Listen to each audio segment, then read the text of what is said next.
السلام علیکم ورحمۃ اللہ وبرکاتہ نحمده ونصلی علی رسولہ الکریم اما بعد فاعوذ باللہ من الشیطان الرجیم بسم اللہ الرحمن الرحیم قال تبارک و تعالی فی القرآن المجید والفرقان الحمید سورۃ یوسف مکیہ. یہ دیکھیے سورۃ یوسف مکیہ. سورہ یوسف مکے میں نازل ہوئی ہے. اس میں 111 آیات ہیں اور 12 رکوع ہیں. بسم اللہ الرحمن الرحیم. الف لام را تلک آیات الکتاب المبین. صدق اللہ العظیم. رب اشرح لی صدری ویسر لی امری واحلل عقدۃ من لسانی یفقہوا قولی. رب زدنی علما رب زدنی علما رب زدنی علما رب انی لما انزلت الی من خیر فقیر. رب هب لی حکما والحقنی بالصالحین واجعل لی لسان صدق فی الآخرین آمین یا رب العالمین. اس وقت جو ہم سورت پڑھ رہے ہیں وہ سورت ہے ہماری سورت یوسف. اس سے پہلے کہ ہم اس کا لفظی ترجمہ پڑھیں میں تھوڑی سی اس کے بارے میں آپ کو انٹروڈکشن دینا چاہ رہی ہوں. اور وہ انٹروڈکشن جو ہے نا وہ اگر ہم نے سمجھ لیا تو پھر جب یہ پڑھیں گی ساجدت الرحمن انشاءاللہ اس کا لفظی ترجمہ تو ہمیں بہت اچھی طریقے سے سمجھ میں آئے گا. اس کی 111 آیات ہیں اور اس کی 111 آیات میں کیا چیز اللہ تبارک و تعالیٰ جو ہے وہ ہمیں بتا رہے ہیں. ٹھیک ہے. سب سے پہلی چیز جو ہے آیت نمبر 1 سے لے کر 6 تک حضرت یوسف علیہ السلام کا جو خوش کن خواب. ٹھیک ہے. جو حضرت یوسف علیہ السلام نے ایک خواب دیکھا اور انہوں نے اپنے والد صاحب سے بیان کیا جس کو اللہ تبارک و تعالیٰ احسن القصص کہہ رہے ہیں. بہترین قصہ ہم آپ کو سنانے والے ہیں. ٹھیک ہے. اس کے بعد جو ہے آیت نمبر 7 سے لے کے آیت نمبر 18 تک جو ہے وہ برادران یوسف کی سازش کا بیان ہے. ٹھیک ہے. آیت نمبر 19 سے اب مجھے اردو کی گنتی پوری نہیں آتی اس لیے مجھے انگلش میں بولنا پڑ جاتا ہے. آیت نمبر 19 سے لے کے 34 تک حضرت یوسف علیہ السلام عزیز مصر کے گھر میں تھے. آیت نمبر 35 سے لے کے 53 تک حضرت یوسف علیہ السلام کو قید خانے میں بند کر دیا گیا اور قید خانے کے اندر اللہ تبارک و تعالیٰ نے انہیں کیوں بند کر دیا گیا وہ ہم سارے ریزن جو ہے نا انشاءاللہ العزیز اس صورت کے اندر جاننے کی کوشش کریں گے. آیت نمبر 54 سے لے کے 57 میں ہم پڑھیں گے کہ حضرت یوسف علیہ السلام شاہ مصر کے دربار میں کیسے پہنچے.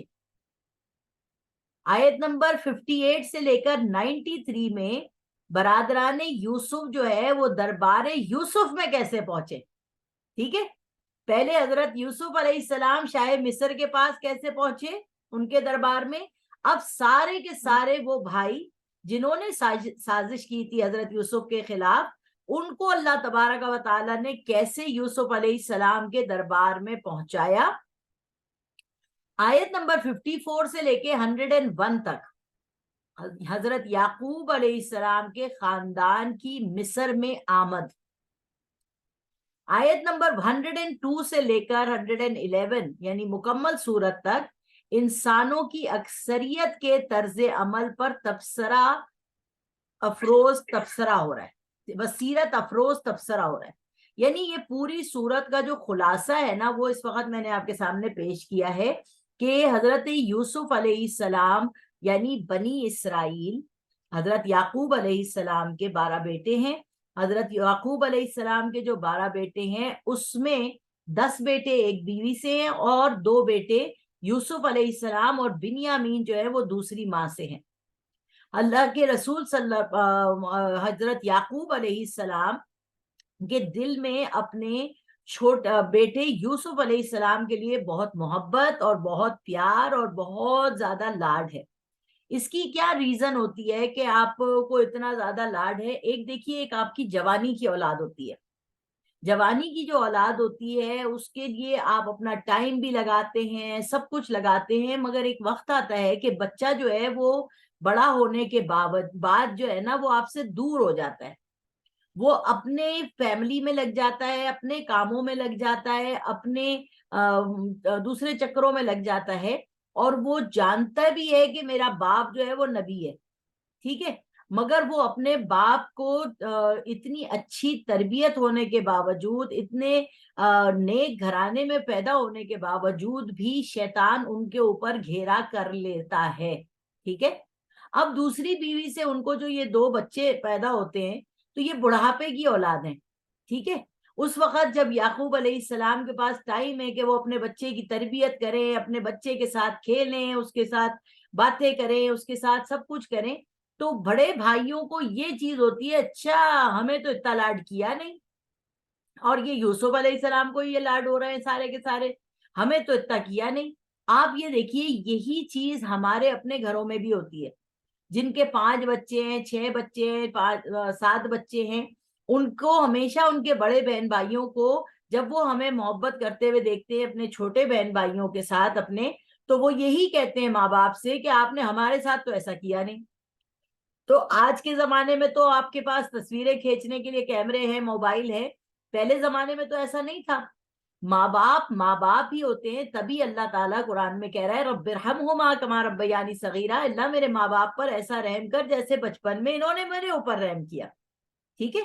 تو ماں باپ اپنے ہر بچے کے ساتھ ویسے ہی لاڈ کرتے ہیں، ویسے ہی پیار کرتے ہیں، ویسے ہی اس کو دلار دیتے ہیں جیسے وہ اپنے آخری بچے کو دے رہے ہوتے ہیں، مگر پہلے بچے کو دیکھنے والا کوئی بھی نہیں ہو رہا ہوتا اس وقت۔ تو یہاں پر یہ جو صورت ہے جسے احسن القصص کہا گیا ہے، اور پھر ایک شاعر نے بڑی خوب چیز کی، اسے چھٹی نہ ملی جس نے سبق یاد کیا، استاد کی نظر میں بھی وہ شاگرد، وہ انسان زیادہ قابل احترام اور زیادہ محبت پانے والا ہوتا ہے جو ہر کام اپنا ٹائم پہ کرتا ہے، جو ہر کام اپنی چیز اپنی بات کو سمجھ لیتا ہے، تو اس کو استاد چاہتا ہے یہ زیادہ سے زیادہ میرے ساتھ رہے، وہ کسی نہ کسی بہانے سے اس کو اپنے پاس اپنے ساتھ رکھنے کی کوشش کرتا ہے۔ تو یہ جو صورت ہے اس کے اندر یوسف علیہ السلام کو اللہ تبارک و تعالی جو ہے وہ حضرت یعقوب کی پوری تربیت دے رہے ہیں، اور جس بچے کو 7 سال کی عمر تک ماں باپ کی تربیت کا پورا پورا حصہ مل جائے، وہ بچہ کانفیڈنٹ ہوتا ہے، وہ بچہ بڑے بڑے کام کر سکتا ہے، وہ بچہ جو ہے نا اس کو کوئی جھجک نہیں ہوتی، کوئی شرم نہیں ہوتی، کیوں؟ کیونکہ اس کے ماں باپ نے اس کو اتنی توجہ اور اتنا کانفیڈنس دیا ہوتا ہے کہ بیٹا تم یہ کر سکتی ہو، بیٹا تم یہ کر سکتے ہو، کہ وہ جو ہے نا وہ اپنے پیروں پہ کھڑے ہونے میں اس کو مسئلہ نہیں ہوتا۔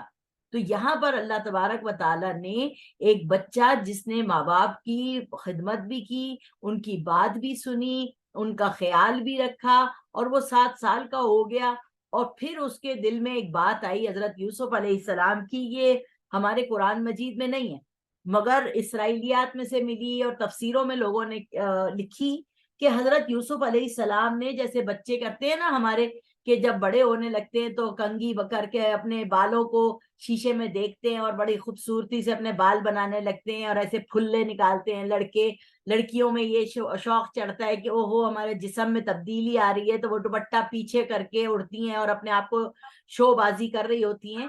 تو یہ جو آپ کے اندر چیزیں آ رہی ہوتی ہیں وہ ایک جوانی کا ایک اثر ہوتا ہے، اور جب ہم شیشہ دیکھتے ہیں نا تو ہم اپنے آپ کو دیکھ کے کبھی کبھی میک اپ کر کے تو سوچتے ہیں یار میں کتنی خوبصورت ہوں، ٹھیک ہے، میں کتنی خوبصورت ہوں۔ اسی لیے نبی صلی اللہ علیہ وسلم نے ہمیں سکھائی دعا، اللہم انت حسنت خلقی فحسن خلقی، اے اللہ تو نے میرا چہرہ اتنا خوبصورت بنایا ہے، میرے اخلاق بھی اتنے خوبصورت بنا۔ سمجھ آ رہی ہے؟ اس لیے ہمیں آئینہ دیکھنے کی دعا جو ہے نا وہ ضرور پڑھنی چاہیے کہ ہمیں اللہ نے خوبصورت بنایا ہے اگر، تو پھر ہمارے اخلاق بھی اتنے اچھے ہونے چاہیے۔ حضرت یوسف علیہ السلام کے بارے میں آتا ہے کہ انہوں نے اپنے کنگھی کرتے وقت اپنی شکل دیکھی اور انہوں نے کہا کہ کیا خوبصورت ہوں میں، کوئی قیمت بھی ادا نہیں کر سکتا میری، اتنی میری خوبصورتی ہے، ٹھیک ہے۔ تو اللہ تبارک و تعالیٰ نے اس کال پر کہ انہوں نے یہ سمجھا کہ میں بڑا خوبصورت ہوں، میری خوبصورتی کی کوئی قیمت ادا نہیں کر سکتا، تو اللہ تبارک و تعالیٰ نے ان کو جب ہم سورت پڑھیں گے تو پتہ چلے گا کہ ان کو چند کوڑیوں کے عوض بیچا گیا اور چند کوڑیوں کے عوض خریدا گیا. سمجھ میں آئی؟ تو اللہ کے نزدیک جو ہے انسان کی شکل صورت وقار عزت نہیں ہے، بلکہ انسان کے اندر جو اس کا تقوی ہے، اس کی اچھائی ہے، اس کا فطرت پہ چلنا ہے، اس کا اللہ اللہ کے رسول کو ماننا ہے. اپنے آپ کو کچھ نہ سمجھو. اور کیا کہتے ہیں، بڑی اچھی بات ہے، اللہم اجعلنی فی عینی صغیرا وفی اعین الناس کبیرا، اللہ مجھے میری نظروں میں چھوٹا اور دوسروں کی نظروں میں بڑا کر دے. یہاں پر کیا ہے کہ اپنے ہی حسن کا دیوانہ بنا بیٹھا ہوں کہ میں خود ہی سمجھتی ہوں میں ہی ہوں جو ہوں، میں نہیں تو کچھ بھی نہیں. ہاں اکثر اوقات ایسی بات ہے کہ اگر میں نہیں تو کچھ بھی نہیں. کیوں؟ کیونکہ لوگ کیا کرتے ہیں، وہ شخصی اطاعت کے پیچھے لگ جاتے ہیں. شخصی اطاعت کسے کہتے ہیں کہ بس یہ ہے تو یہ پورا مدرسہ ہے، اگر یہ نہیں تو نہیں. اور حقیقت میں ایسا ہوتا بھی ہے. بہت سے لوگ جو ہیں وہ جب مر جاتے ہیں تو ان کا بنایا ہوا پورا کا پورا جو ایک سلسلہ ہوتا ہے نا، وہ دب جاتا ہے، وہ بیٹھ جاتا ہے. اس کی مثال میرے پاس ہے اور اپنے ساتھ ہی ہے وہ، کہ میں نے جامعۃ السادات للبنین والبنات میں پڑھا، میرے والدین نے کھولا تھا، اور پھر اس کو جو ہے وہ میں نے چلانے کی کوشش کی. اور چلانے کی میں نے کیا کوشش کی، ہر چیز اللہ تبارک و تعالیٰ نے کی، میرے ماں باپ نے مجھے بہت سپورٹ کیا. ٹھیک ہے. اور جب میں نے یہ کام شروع کیا دین کا، اور مجھے جو ہے 10 سپٹمبر کو میری سالگرہ بھی ہوتی ہے، 53 سال کی ہو جاؤں گی میں. اور جتنے بھی میں نے اجلاس کیے اپنے جامعہ میں وہ سارے 10 ستمبر کو کیے، جو ابھی دل آنے والا ہے. اور میں یہ اپنی برتھ ڈے مناتی تھی اصل میں تو، اور میں لوگوں کو یہ بتاتی تھی کہ میری سالگرہ ہے، اور میں دعا مانگتی تھی، اللہ تو نے مجھے جس مقصد کے لیے پیدا کیا ہے میں اس مقصد میں لگئی ہوئی ہوں، کیونکہ تو نے مجھے لگایا ہوا ہے، میرے ماں باپ نے مجھے سہارا دیا ہوا ہے، میں اچھے خون کی سید زادی تو نے پیدا کی، تو میں تیرا شکر کرتی ہوں. اور میں تیرے لیے یہ جو میں نے تیار کی ہیں لڑکیاں، یہ میں تیرے آگے پیش کرتی ہوں. جیسے نبی صلی اللہ علیہ وسلم نے فرمایا تھا، التحیات للہ والصلوات والطیبات، اللہ میری قولی بدنی مالی عبادتیں سب تیرے لیے. جب سب تیرے لیے تو اللہ تعالیٰ جواب میں کہہ رہا السلام علیکہ، تم پہ سلامتی ہو اے نبی. تو حضور کہتے ہیں مجھ پہ نہیں، اللہ تبارک و تعالیٰ میری تمام جو امت ہے نا اس کے اوپر سلامتی ہو. سمجھ میں آ رہی ہے؟ تو ہم نے جب یہ کام شروع کیا، اور ماشاءاللہ سے 9.5 سال، بلکہ 9 سال، ہاں 9.5 سال اس کو جامعہ سادات کو جانجی بن کر میں نے چلایا حیدرآباد سندھ میں. اور 2005 میں میری شادی ہو گئی، تو میرے بہن بھائیوں کی بھی سب کی شادی ہو گئی. اور جو ایک امپائر میں نے سیٹ کیا تھا اللہ کے حکم سے، وہ میرے بعد ڈھہ گیا. سمجھ آ گئی؟ وہ میرے بعد ڈھہ گیا، اس صورت میں ڈھہ گیا کہ نہ وہ پھر اس سٹینڈرڈ کی پڑھائی کرا سکے، نہ پھر اس سٹینڈرڈ کی جو ہے وہ وہاں پر لوگ آ سکے، نہ وہاں پر کوئی بھی ایسی چیز نہیں ہو سکی کہ جو وہ سلسلہ جو ایک چل رہا تھا وہ چلتا رہتا ہے. الا یہ کہ میرا ایک چھوٹا بھائی تھا جس نے حفظ کا سیکشن لیا اور وہ سنبھالتا رہا، اور وہ ابھی بھی تک چل رہا ہے. مگر وہ جو ایک شان اور شوکت اور ایک کام چل رہا تھا نا میرے ہوتے ہوئے، وہ کام نہیں چل سکا، کیونکہ سب بہن بھائیوں کی شادی ہو گئی اور سب نے اپنے اپنے گھر گھرستی کو سنبھال لیا، سب اپنے اپنے کاموں میں لگ گئے، سب اپنی اپنی چیزوں میں لگ گئے. تو وہ چیز جو تھی نا، جو میں نے اور میرے والدین نے بنائی تھی، وہ نام رہ گیا مگر وہ کام جو ہے نا وہ نہیں رہا. تو اللہ کے رسول صلی اللہ علیہ وسلم نے ہمیں قرآن مجید میں جو دعا سکھائی ہے، جو میں ابھی بھی پڑھتی ہوں، رب ہب لی حکما والحقنی بالصالحین واجعل لی لسان صدق فی الاخرین آمین یا رب العالمین، کہ اے میرے رب تو میرا ذکر مجھے معاف کر دے اور مجھے نیک لوگوں میں شامل کر، اور میرا ذکر جو ہے وہ عام کر دے لوگوں میں. سمجھ میں آ رہی ہے؟ یعنی اچھا ذکر عام کر دے میرا لوگوں میں. تو وہی لوگ جو ہمیں، جب میں نے دین فطرت کھولا تو وہی لوگ جو حیدرآباد میں میرے شاگرد تھے وہی میرے ساتھ جوائن ہو گئے. وہی لوگ جو ہے وہ لوٹ لوٹ کر واپس آ رہے ہیں. تو کیا ہوا؟ انہوں نے شخصی اطاعت کی. تو جب یہ دین فطرت میں نے کھولا ہے اور اللہ تعالیٰ نے یہ بھی کھلوایا, میرے حضرت صاحب نے یہ کھلوا کے دیا, ہم اسے چلا رہے ہیں. تو میں نہیں چاہتی کہ میں اس دنیا میں نہ ہوں یا میں نہ پڑھا رہی ہوں اور یہ دین فطرت اکیڈمی جو ہے وہ ڈھہ جائے. تو اس لیے ہماری کوشش ہوتی ہے کہ ہم سب کو تیار کر دیں اس طرح سے کہ وہ اپنے پیروں پہ کھڑے ہوں اور وہ میرے سامنے ہی مجھے دکھائے کہ ہاں بھائی ہم نے یہ کام کیا.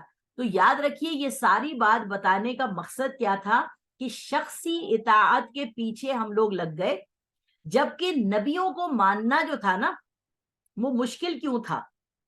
نبیوں کو ماننا مشکل اس لیے تھا کہ وہ کہتے تھے کہ ہم شخصی اطاعت کیوں کریں, یہ تو نبی ہمارے سامنے پیدا ہوا ہے, ٹھیک ہے, یہ تو نبی ہمارے سامنے بازاروں میں چلتا ہے, نبی صلی اللہ علیہ وسلم کے لیے بات آئی ہے, یہ تو بازاروں میں چلتا ہے, یہ تو بیویاں رکھتا ہے, یہ تو کھاتا پیتا ہے, یہ تو بازاروں میں جاتا ہے, یہ کیسا نبی ہے؟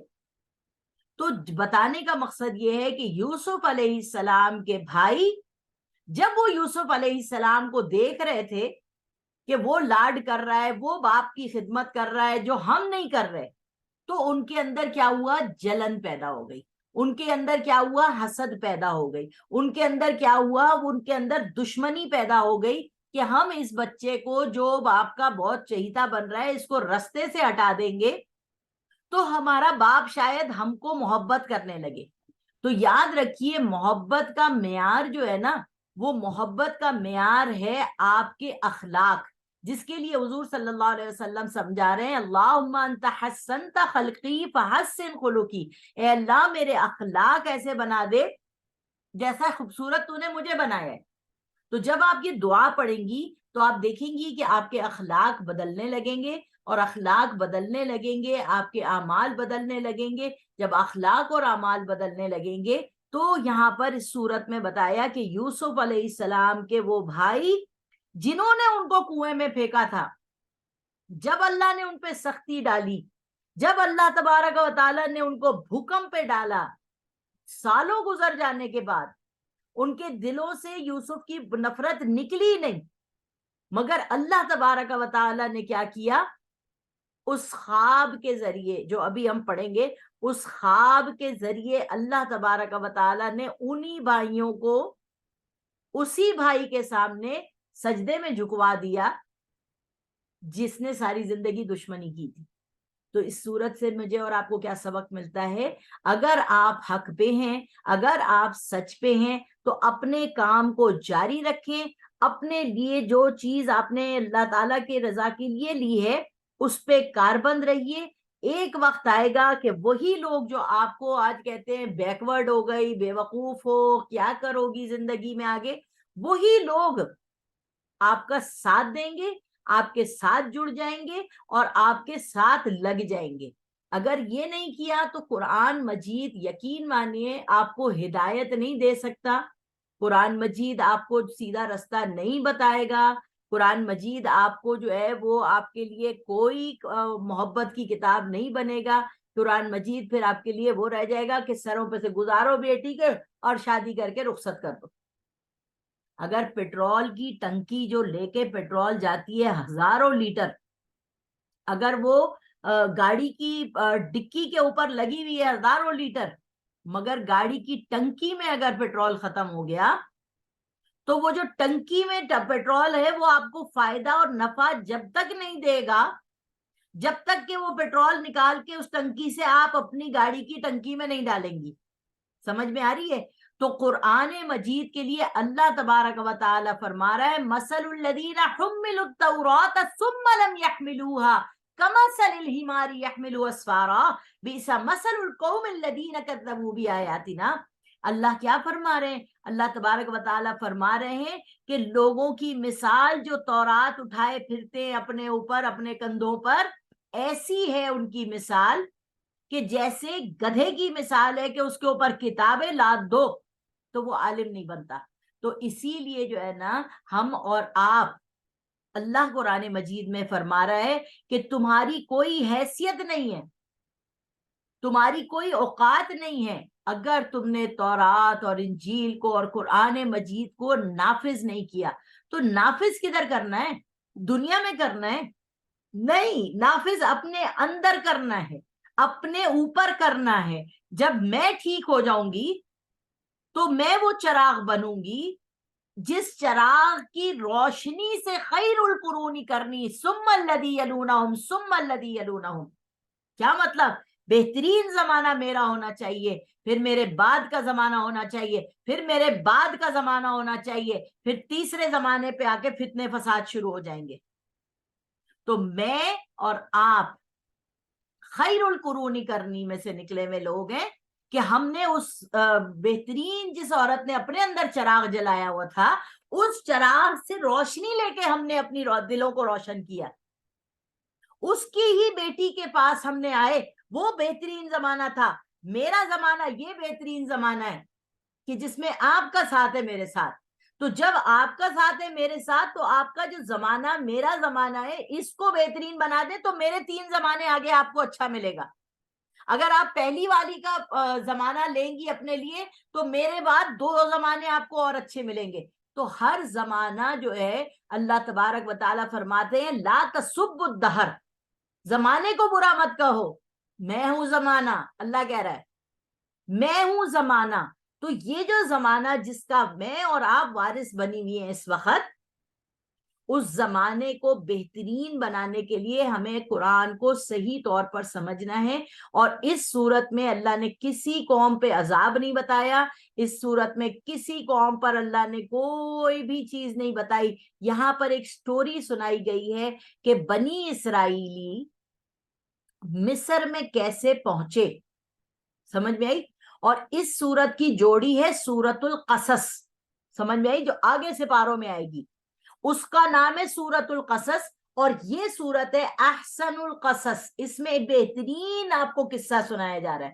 وہ بہترین قصہ کہ کہاں سے اٹھ کر یوسف علیہ السلام کا خاندان جو ہے وہ مصر میں پہنچا.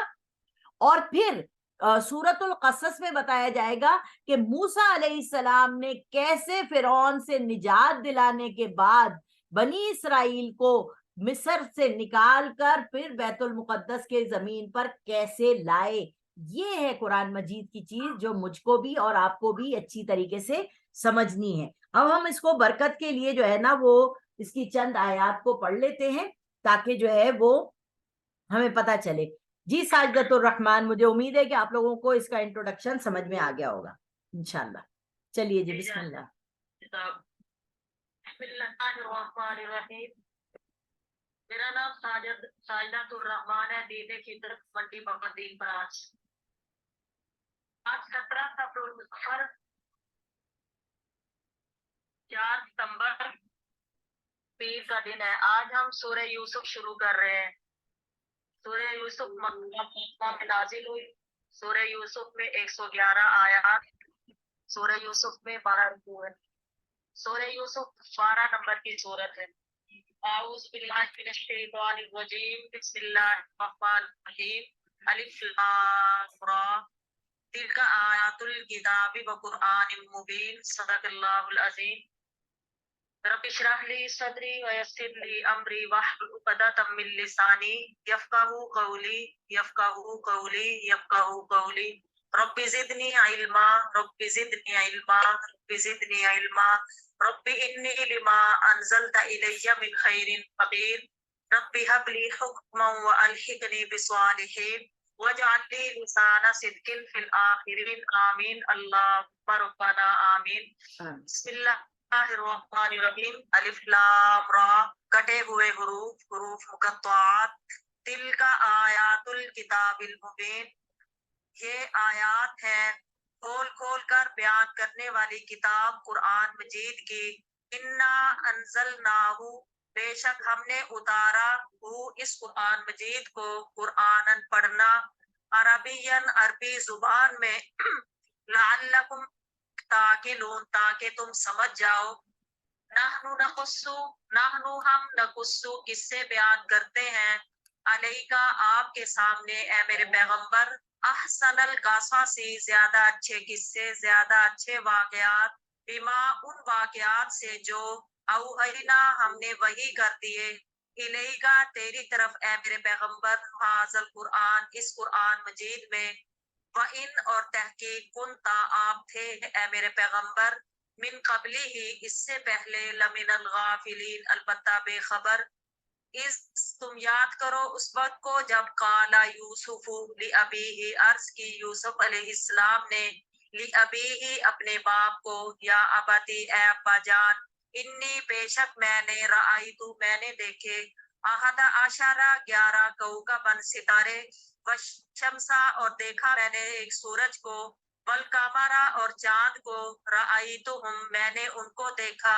لی مجھے ساجدین سجدہ کر رہے ہیں قالا حضرت یعقوب علیہ السلام نے فرمایا یا بنیہ اے میرے بیٹے لا تقصص نہ تو بیان کرنا رؤیا کا اپنے اس خواب کو علی اخوتی کا اپنے بھائیوں کے سامنے فا پھر اگر تو نے بیان کیا اپنا یہ خواب اپنے بھائیوں کے سامنے یقیدو وہ تدبیریں کریں گے لگا تیرے خلاف قیدن تدبیریں کرنا ان الشیطان للانسانی بے شک شیطان انسان کا عدو مبین کلب کلا دشمن ہے وَكَذَلِكَ اسی طرح یجتبیکا تجھے چن لے گا ربو کا تیرا رب وَيُعَلِّمُكَ اور وہ تجھے تعلیم دے گا من تأویل الاحادیث ٹھکانے لگانے والی باتوں کی وَيُتِمُّ اور وہ مکمل فرمائے گا نعمتہ اپنا انعام نبوت علی کا تجھ پر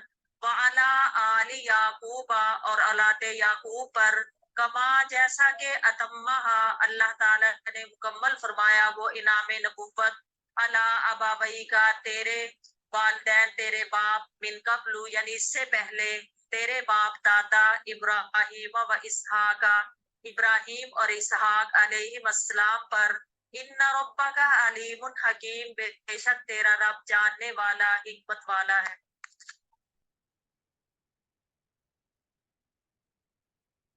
اچھا جی، ماشاء اللہ ماشاء اللہ.